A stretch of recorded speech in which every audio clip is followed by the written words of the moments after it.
దేశానికి మాత్రమే రాజధాని ఉంటుంది తప్ప రాష్ట్రాలకు రాజధాని అనేది కాన్స్టిట్యూషన్లో లేదు. Only seats of governance.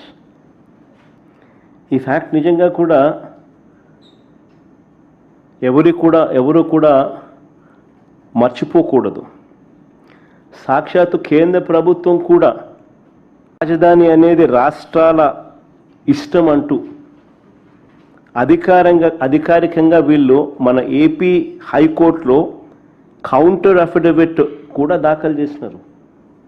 కేంద్ర ప్రభుత్వం ఆంధ్రప్రదేశ్ హైకోర్టులో ఒక కౌంటర్ అఫిడవిట్ కూడా దాఖలు చేసినారు.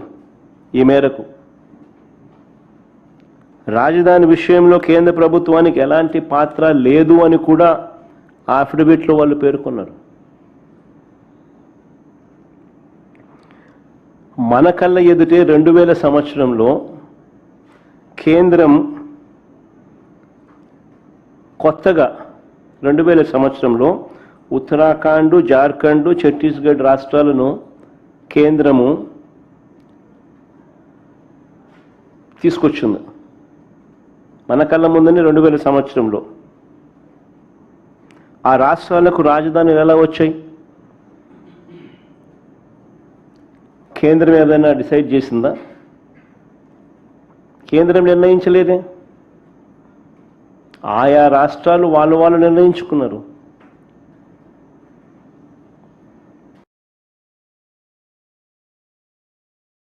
మరి ఎవరికి వర్తించింది? మరి 7 ఏళ్లుగా నేను చంద్రబాబు నాయుడు గారిని అడుగుతా ఉన్నా, మరి 7 ఏళ్లుగా మీరే ముఖ్యమంత్రిగా ఉండి, మొదటి టర్మ్ 5 సంవత్సరాలు, తర్వాత ఇప్పుడు 2 సంవత్సరాలు, మరి 7 ఏళ్ళు మీరే ముఖ్యమంత్రిగా ఉండి 1,00,000 ఎకరాల అమరావతిలో ఇంతవరకు కట్టింది ఎంత? 1,00,000 ఎకరాల అమరావతిలో ఈయన 7 ఏళ్ళు ముఖ్యమంత్రిగా ఉంటూ అమరావతి అనేది తన పెట్ ప్రాజెక్ట్ అంటూ తాను నినాదమిస్తూ తాను ఇంతవరకు కట్టింది ఎంత? నిజంగా సెల్ఫ్ ఫైనాన్స్ ప్రాజెక్ట్ అయ్యిందా ఇది? నిజంగా అమరావతి అని సెల్ఫ్ ఫైనాన్సా? ఈయన డబ్బా కొట్టినట్టుగా ఏ దేశం పోతే ఆ దేశం బొమ్మలు ఈయన చూపిస్తాడు. ఏ దేశం ఈయన పోయినా ఆ దేశం బొమ్మలు చూపిస్తాడు. చూపించి అదిగో ఇదే అమరావతి అని అంటాడు.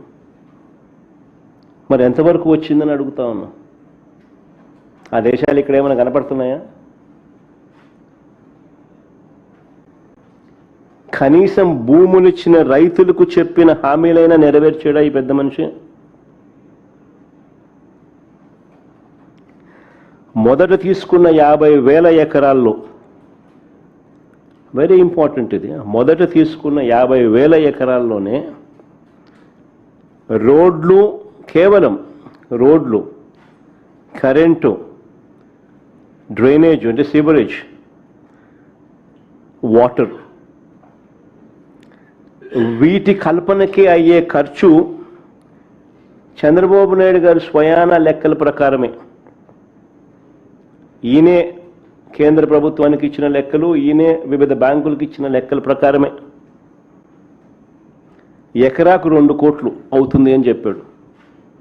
అంటే 50,000 ఎకరాలకు అయ్యే 1,00,000 కోట్లకే దిక్కు లేదనుకుంటే, 1,00,000 కోట్లకే దిక్కు లేదనుకుంటే ఇప్పుడు సడన్గా మరో 50,000 ఎకరాలు దీనికి అదనంగా అయ్యే ఖర్చు, దీనికి సడన్గా అదనంగా మరో 50,000 ఎకరాలు యాడ్ చేస్తున్నాడు ఇంతకు ముందున్న 50,000 ఎకరాలు. దానికయ్యే మళ్ళా అదనంగా మరో 1,00,000 కోట్ల రూపాయలు. ఇలా అమరావతిని ఎందుకు పెంచాల్సి వస్తూ ఉంది? ఎందుకు పెంచుకుంటూ పోతున్నారు? ఆ డబ్బులు ఎలా వస్తాయి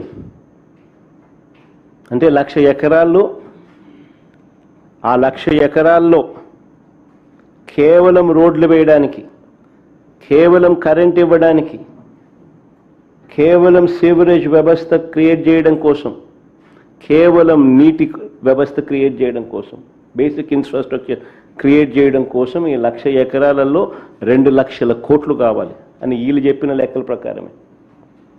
మరి ఈ డబ్బులు ఎలా వస్తాయి? ఎన్ని సంవత్సరాలు పడుతుంది? ఎన్ని దశాబ్దాలు పడుతుంది? ఈ దశాబ్దాలు పట్టే ఈ సమయంలో 2019కు ముందు ఈయనే స్వయంగా చేసిన మాస్టర్ ప్లాన్, 2019కు ముందు 50,000 ఎకరాలకు సంబంధించి బ్రహ్మాండమైన వరల్డ్ క్లాస్ రాజధాని ఇక్కడ వస్తూ ఉందని ఈయనే మాస్టర్ ప్లాన్ తయారు చేసినాడు, మనందరికీ ఊదరగొట్టి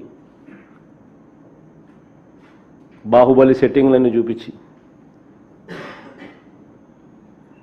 మరి 2019కు ముందు ఈయనే స్వయంగా చేసిన మాస్టర్ ప్లాన్ను సడన్గా ఈయనే ఎందుకు మారుస్తున్నాడు?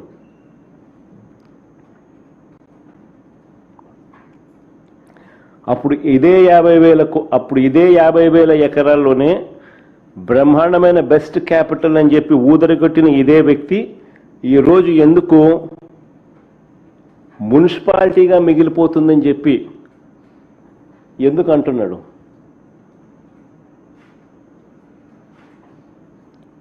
ఆ మాట అని ఇంకొక 50,000 ఎకరాలు కావాలంటున్నాడు. మరి ఇంతకుముందు 50,000 ఎకరాలతోనే వరల్డ్ క్లాస్ సిటీ అని చెప్పిన వ్యక్తి ఈరోజు ఏమంటున్నాడు? ఆ 50,000 ఎకరాలే అంటే ఇది మున్సిపాలిటీగానే మిగిలిపోతుంది, అందుకని ఇంకొక 50,000 ఎకరాలు కావాలంటున్నాడు. అని ఎందుకు అంటా ఉన్నాడు? ఎక్కడా లేని విధంగా కాస్ట్ పర్ ఎస్ఎఫ్టీ అడుక్కు అయ్యే ఖర్చు ఏకంగా 11,000 నుంచి 14,000 అవుతా ఉంది. కాస్ట్ పర్ ఎస్ఎఫ్టీ ఎక్కడా చూడని విధంగా, ఎక్కడా లేని విధంగా అడుక్కయ్యే ఖర్చు 11,000 నుంచి 14,000 దాకా ఎందుకు అవుతా ఉంది? ఏ స్కాముల వల్ల ఇది ఎగబాకుతా ఉంది? అన్న వీటికి సమాధానం ఎక్కడైనా అసెంబ్లీలో చెప్పాడా? 5:30 గంట అసెంబ్లీలో ఇటువంటి ప్రశ్నలకు ఏదైనా సమాధానం చెప్పాడా? ఆ 5:30 గంటల సమావేశం కేవలం జగన్ను, వైఎస్ఆర్ కాంగ్రెస్ పార్టీని దుమ్మెత్తిపోయడానికి, బూతులు తిట్టడానికి మాత్రమే వాడుకున్నారు. రాజధాని పేరిట పట్టపగలు తాను చేస్తా ఉన్న దోపిడీ నుంచి ప్రజలను డైవర్ట్ చేసేందుకు ఈ డ్రామాకు తెరలేపాడు.